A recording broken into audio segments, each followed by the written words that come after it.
Welcome to Old Ass Movie Reviews as we wrap up our war month with Force 10 from Navarone, starring Harrison Ford, Robert Shaw, directed by Guy Hamilton. And now I know why, watching this movie, right off the bat, I felt like I was watching a James Bond flick. Right. Did you see one of the James Bond alumni is in this? The dynamite Richard Kiel. Expert. Well, yeah, no. Richard. Well, that's Jaws, right? Yeah. But the dynamite guy, the guy who blew everything up, was also in James Bond. Yeah, there was a lot of Barbara Bach as well, if I'm not mistaken. Barbara Bach.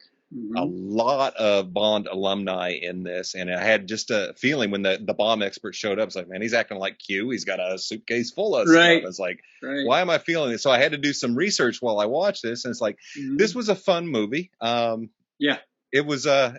It was twisted, and it felt like Bond. This is probably one of the better roles I've seen Harrison Ford play, actually.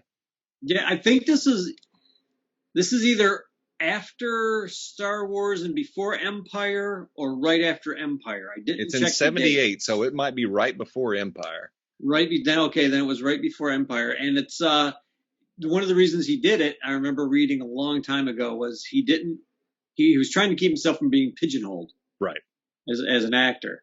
And Harrison Ford was pretty good up until he became Indiana Jones about being pigeonholed as an actor. If you're gonna get pigeonholed, yeah, right. You know what? That sounds like something that happens in prison, right? Boom. Hey. Ooh, yeah. I wish I would have thought of it. What happened to you? I got pigeonholed. Yeah. Wow. And there you have it, ladies and gentlemen. Old Ass Movie Reviews just took a deep dive. And there's the deep dive. I get it. I see where you're going there. Yeah. But yeah, it was a good. Keel was so big. I mean, he couldn't fit through the doorways. He was just such a big guy. When he shows up and he starts shaking hands and slapping guys on the back, he was huge. Yeah. Oh my God. And he was, from what I've understood, what I've read about him, again, is he's one of those guys who always played a bad guy and was always the nicest guy in the world. Mm-hmm. Like, he was just a nice fella. Yeah. Barbara Bach, gotta have Barbara Bach in there, I guess. He had to do his breast shot. Yeah, Carl Weathers was a surprise. Yeah. More Star Wars alumni. You got Harrison Ford, and then you got Carl Weathers from Mandalorian. Yes. But at the time, he wasn't. No, not at the time. I was just like Apollo Creed. I'm waiting for him to start boxing. Well, could you have imagined him as Lando Calrissian? That would have worked. He'd have been a good Lando Calrissian. It would have worked. It would have absolutely worked. Okay, that brings me to about my only complaint about this movie is the Sergeant Weaver, Carl Weathers character. Mm-hmm. Nothing on Carl. It just seemed like let's make sure we get a black person in this movie. Yeah, to an extent, but part of it also was he complicated their mission. He did. Because you just got dropped behind enemy lines and you got a black guy with you in the middle of Yugoslavia where there are no black people. Thank you. At least not in the 40s. I don't know what it's like there now. No, back in the 40s, you didn't have a black guy behind enemy lines. So you had a guy. He's not going to pass for a German. Yeah, he's definitely not passing for a German. He's not passing for a Yugoslav. No, that's a good point, and that's one that I didn't even catch when I was watching it. It's like, well, this could have been any character, but it's like, oh, no, that's an added layer of difficulty that I didn't even consider. And now I accept his character a little more, but at first it felt like this is just a token black guy. And it's like, but now I get it. Yeah, but I think he was put in there to complicate matters. Yeah. A, he's an escaped prisoner. Right. B, he's a black guy. C, he's an uninvited guest. Yeah. D, he's got a freaking attitude like nobody's business. Yes. I like whenever he's yelling at Harrison Ford's character, he's like, "Oh, you came back for Was it Mallory? Yeah, No. Mallory. Yeah, and Yeah, Miller. you came back for him, but you didn't come back for me. And Harrison Like, Ford nope. goes, "No, we did." Okay, that's Yeah, the he said first that's the honest first thing I've honest heard all answer you day. give. Yeah, yeah, Yeah, so that was pretty good. That's whenever he starts becoming part of the team. yeah, yeah. He did at the end. By the end, he became part of the team. Miller and Mallory. Those are Yeah, great characters. yeah. They were almost comic relief.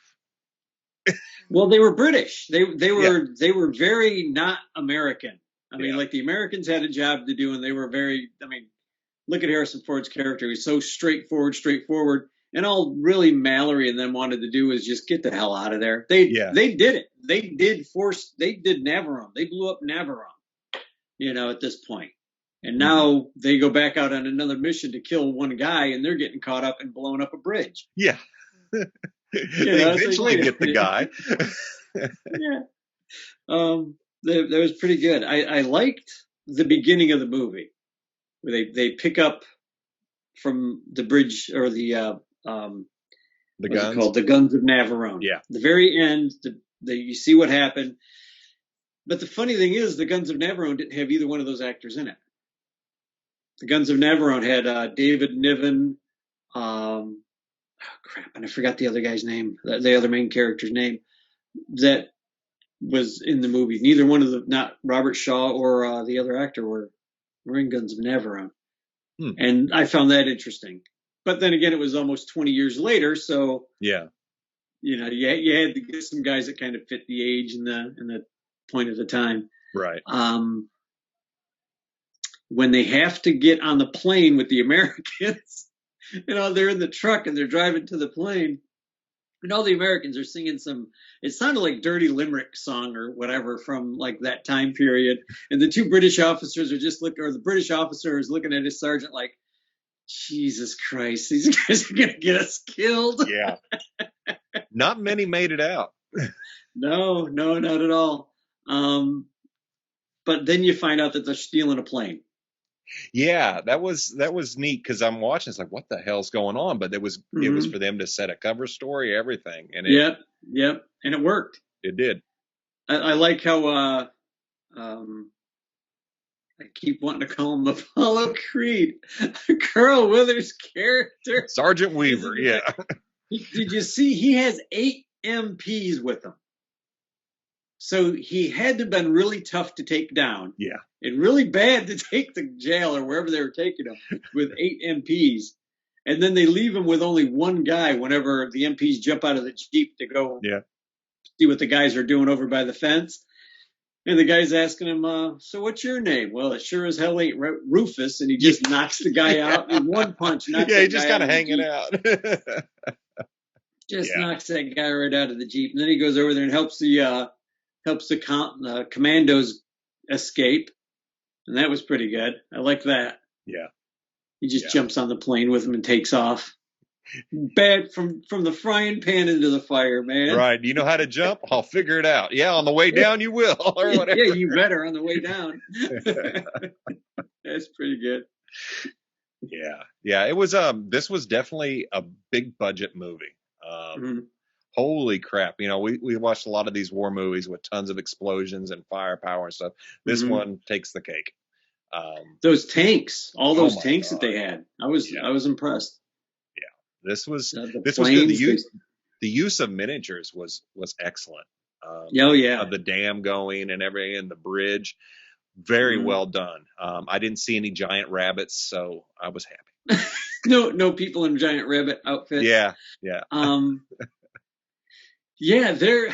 I'm trying to think. This story was a really solid story. And what's funny is this is another MGM. Speaking of giant rabbits, this is the dichotomy of MGM at about that same time period. You have Night of the Lepus, and then you have Force 10 from Navarone, and it's like one of these things is not like the other. One of them's an actually decent movie. Yeah, one of them's a good movie with all good actors, and the other one was a shitty movie with all good actors. Yeah, and people in rabbit suits. But the Guns of Navarone, I did read a little snippet on Amazon about that bridge. That bridge really was blown up by partisans. But it was one of the engineers that actually physically helped build the bridge and design it that helped blow up the bridge. And then I guess the Germans caught him and executed him. Oh, damn. So like it was a good thing, but it was also a thing that got him killed. Yeah, so it's a little bit of historical fiction, which I think is always cool. I like to watch movies that do that. You know, you get a little piece of history, and then just you've got to make it entertaining, and you got to have a decent ending. Right. And this did it. This was enjoyable, but I'm happy that I found out why I felt I was watching a James Bond movie. I mean, it's like, my God, this is Bond. This is a lot of James Bond guys in this movie. That and the director. It was obviously he had that sensibility, and it was that. I think that's why this movie works so well. Because he took what could have been super serious and really melodramatic. He made it fun. He made it kind of fun. He put some humor in there. Like really, with Carl Weathers' character, that was a good humorous area too, because it was. He is a black guy in the middle of Yugoslavia during World War II. You know, there's no way to hide him. No. There's no way to hide this guy. Yeah. I'm trying to think. Whenever they get captured by the Russians and they think they're or the Germans and they think they're the partisans. Yeah. And they're really, really not. And Barbara Bach just keeps saying, kill him. Kill him. You got to kill these guys. And it's basically to cover her ass. Yeah, which surprised me. I did not see that coming, that she was actually a double agent. Mm-hmm. The other guy, the one that Mallory was actually assigned to kill, I think he knew from the get-go. Oh, yeah. Yeah. I don't think he ever really doubted it. Because he remembered that guy. He remembered him from a previous mission. Mm-hmm. So whenever he remembered him from that previous mission and he's got the information right there in front of him, and supposedly he was executed, but he wasn't. I'm sorry, you start putting pieces together, and it's like, I don't give a shit what anybody says. We got to kill this guy. Yeah. And Franco Nero, man, what a big actor from that time period. And wow, nobody should be that good looking with a porn mustache. I mean, really, what a horrible porn stash, and just a good looking guy. It's like, really? Stop it. You're not allowed to be that good looking. Right? Look with the blue eyes. Oh, yeah. Yeah. Stop it. That was one thing that was, I mean, all the acting was top notch. Yeah, Nero played a good double agent. Really, really believable. Yeah, that was, it just, everybody is good casting. It was a lot of fun to watch. I definitely recommend it. How do you feel? This was my big problem with this movie. Mm-hmm. They're in Robert Shaw and Harrison Ford have to go into the dam. Right. They have to go as deep into the dam as they can to plant the explosives. My thought process, now I'm not a guy, I'm not a dam expert, I'm not an engineer, I'm not an explosives expert, but my thought process is to weaken that dam as much as they needed to weaken it in a spot where they needed to weaken it. They would have had to have had a lot more explosives. And let's just say the stuff that they had was enough to weaken it. They weren't very far away from that explosion when it went off. No, they weren't. They were shouting at each other initially because of their ears. And it's like, okay, that's kind of a good spot, but you were too close to that explosion. To have that much explosive power going down that narrow of a tunnel, I honestly think it would have killed them. Probably. Just the concussion would have killed them. That's probably my only problem with the whole movie. Yeah, they probably should have been a little further away. They should have showed them running. Like, I thought that's what they were going to do. I thought they were going to well, we got 20 seconds. Let's at least get a head start. I think they just realized we're just going to die right here. So they started walking. Right. So that put them way too close to the explosion. There is a funny part with that when they realize that the dam is going to come down, that it had been weakened enough, and they're running and they get to some steps and there's a German soldier starting to go up the steps and Mallory comes and grabs him and pushes him aside and goes up, and the guy comes back to the steps and then Harrison Ford grabs him and pushes him aside. And the guy looks around and he finally gets back up the steps. It was like, shit. But I like whenever Carl Weathers is standing there looking at it with the binoculars. He's like, "It didn't go. What's wrong with that? It didn't go." And the British guy's sitting there lighting his pipe. "Give it time, old boy. Give it time." Yeah. he's, "What do you mean give it time? That thing should have exploded." He's like, "Let nature take its course." Yeah. He's just all calm. He knows exactly what's going to happen. Those were great characters. I really that's my favorite characters out of the whole movie is Miller and Mallory. Right. They were just, like I said, it was almost comic relief. They were just cool characters.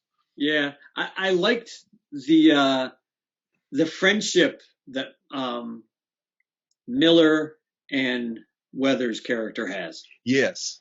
Like, because they're both sergeants, Mm-hmm. and at one point he says, Carl Weathers' character says something about the officers, Right. And he says, "Yeah, it takes us sergeants to make sure they take care of themselves, eh, boy?" He's like, "Hey, old man." He's like, "Yeah, you're right." They just get to be chummy. Yeah, they did by the end. Like two guys that shouldn't even be friends. No. Walking through Yugoslavia. It reminds me of Scotland. You ever been to Scotland? No, I've never been to Scotland. "Oh, you should show there one day. It's very nice." Yeah, there's good dialogue. It was just well written, and I think put this movie in anybody else's hands, I don't think it would have worked as much. Yeah, I could see where somebody could have goofed this movie up a lot. Yeah. But I'm really glad they didn't. It was really well written, really superbly acted. The humor was perfect at the time when you needed the humor to be delivered. Yeah. I can't, other than my one little problem with the explosion not killing those two guys, you could still see the pile of explosives directly behind them when they went off. It's like, I'm sorry, guys. Yeah. You're going down. That was a lot of explosives. Other than that, I think it worked really well. I think that movie was solid. The way the dam goes is just good. I like all the Germans on the going across the bridge, just stopping and seeing the big tidal wave of lake coming down that narrow pass. And they know they're in trouble. Yeah. So they run toward the edge, and the partisans are waiting on the other side. Yeah. So they have to go back. It's like, oh man, that's a rock in a hard place, man, right there. Yeah. If you're on that bridge. But when the movie ends, they are on the other side of the bridge and realize they have a long fucking walk ahead. Well, they're all happy. They're like, yeah, this is great. We win. We did it. And then Mallory stands up. "Well, I don't mean to ruin anyone's parade, but we're on the wrong side of the river." And in about 20 minutes, there's going to be a lot of mad Germans running around here. My wife looked over at me. She says, "Don't tell me it's ending right there." I said, "Yeah, it's ending right there." I said, "That's the perfect ending. Are you kidding me?" It is perfect. And if they were to do that movie now, you'd have to recast those four guys, and I would pick it up right where they left off. Getting out of there, getting out of Yugoslavia would be funny as heck, I think. It would. Yeah, that was. But that's a good movie. It is. I'm glad you liked it. Yeah, I enjoyed it. That I'll go ahead and just give my final thoughts on it. Great cast, great acting, great shot, great budget, great director. Yeah, it's a good movie. It's going to feel like James Bond if you watch some old Bond movies, mainly because of Guy Hamilton, and it's a good thing. Yeah, not didn't hurt it a damn bit, not at all. If anything, it probably helped it. I think it did. Plus the James Bond alumni that are in it. Yes. I mean, you got at least 3 or 4 guys. Yeah. You know what? I want to say that Shaw actually showed up in a Bond movie. I think he had. Yeah. I'm almost sure. I think he might have been a villain. He might have been a Bond villain. I think you are correct. So you got a lot of Bond guys in there. The only guy who wasn't a Bond alumni seems like was Harrison Ford and Carl Weathers. And Carl Weathers, yeah. But that was a good movie. Good movie. I thoroughly enjoy it. I would say watch it. If you like old war movies where the good guys win, watch it. Yeah, I would go with that. Since we're at the end of our war month, what was your favorite movie we watched this month? Let's see. We watched The Beast. Mm-hmm. We All Quiet watched on the Western Front. All Quiet on the Western Front. We watched Kelly's Heroes. Force 10 from Navarone and Kelly's Heroes. I got to go with Kelly's Heroes. I'm a huge Kelly's Heroes fan. I just like heist flicks. And I think that's why I like the movie Solo so much, is because when it boils down, it's a heist movie. Flick. Oh, I love Solo. It's just a heist flick. And I think that was the right way for them to go with that. And this, for Kelly's Heroes, was the right way to go. And again, Kelly's Heroes is another movie that could have gone really super melodramatic. Yes. Really dramatic. Really, really. I'm glad it didn't. And they had good humorous spots in it. And I'm glad that they didn't do that either. Yeah. The first two, The Beast and All Quiet on the Western Front. Oh my God, especially All Quiet on the Western Front. Yeah. That's a guy who probably saw actual action there. Who wrote that? I don't know. I've never looked it up, but I'm going to assume that guy at least saw action somewhere in some war. Mm-hmm. But yeah, that's but for fun and just a good heist flick, Kelly's Heroes. Yeah. And then I had to say Force 10. Yeah. The Beast was a really good movie, though. The Beast was my favorite of the ones that we watched, mainly because it was such a surprise. I'd have to say I was very surprised with The Beast. It was a good, solid flick. Yeah. The way it started off and everything, I wasn't sure what we were getting into with it, and it just turned out to be a damn good movie. And it shocked me. Good. It shocked me how good it was, because it's like that was a nice surprise, and I enjoyed it. I enjoyed every movie we watched. When we go to All Quiet on the Western Front, it's just so goddamn depressing. But it's a good movie, and that's another one that was really well acted. Really well acted, really well done. Kelly's Heroes had some really light moments, and it was actually very comical, and it was great to set a heist movie right in the middle of World War II. Right. And that was fun. Force 10, like I said, it's a war movie with a Bond aesthetic. Mm-hmm. Yeah. So. Which is what, I mean, when you boil it down, that's where Bond came from, was World War II. Special forces from Britain. Yeah. So you're right. That's Bond all the way around. Yep. All right, then. So next month we are venturing back into the realm of blaxploitation. Got a couple of got a couple of Rudy Ray Moore features coming up with the Human Tornado, Petey Wheatstraw. Then we're going to go to the ever classic Blackenstein. I've never seen. I don't think I've ever seen Blackenstein. I have never seen it. Watch the trailer. It's horrible. So we're going to have fun with that one. That's going to be wonderful. And then we'll end the month with the Wayans brothers spoof on blaxploitation. I'm going to get you sucker. So be sure and catch us next. What? Classic. Yes. That's classic. I'm mostly talking to myself at this point. That's just a classic movie. I love it. Definitely. So be sure and tune in next week when we start off Blaxploitation Month. Thanks again.